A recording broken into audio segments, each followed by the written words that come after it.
தமிழ்நாட்டில் சட்டம் ஒழுங்கை சீர்குலைக்கும் வகையில் ஒரு கேடான சூழலை உருவாக்கி வருவது கவலை அளிக்கிறது. தமிழ்நாடு காவல்துறைக்கும் மத்திய காவல் படையினருக்கும் இடையில் ஒரு மோதலை உண்டு பண்ணக்கூடிய வகையில் மதுரை உயர்நீதிமன்ற கிளை நீதிபதியின் தீர்ப்பு அமைந்திருக்கிறது. இது மிகவும் வேதனைக்குரியது. அவர் அந்த பதவியிலே தொடர்வதற்கு நீடிப்பதற்கு தகுதியுள்ளவர் தானா என்கிற கேள்வி எழுகிறது.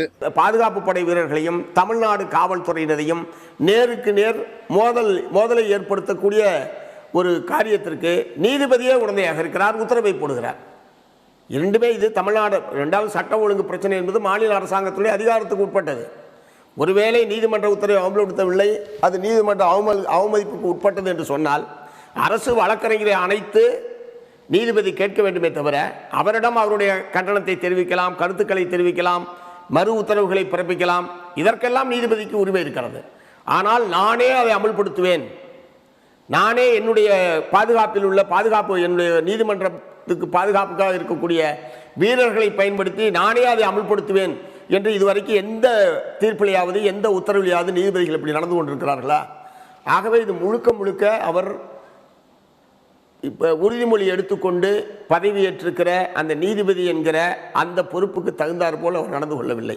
மதச்சார்பினுடைய அடித்தளத்தை தகர்க்கிற வகையில் நீதிபதியின் தீர்ப்பு என்பது சரியல்ல. இது சட்டமுறைமையை நெருக்கடிக்குள்ளாக்கும். அரசியல் சாசனம் வகுத்தளித்திருக்கிற பன்முகத்தின் அடித்தளமாக இருக்கிற மதச்சார்பின்மையை சிதைக்கிற செயல் இந்த செயல், இது ஏற்புடையதல்ல. எனவே அவர் நீதிபதிக்கான தார்மீகங்களை, சட்டப்படியான நியாயங்களை அவர் இழக்கிறார். எனவே அவரை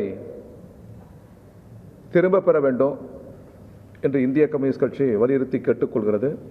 அதேபோன்று சிஆர்பிஎஃப் அது சட்டத்தில் இடம் இருக்கிறதா?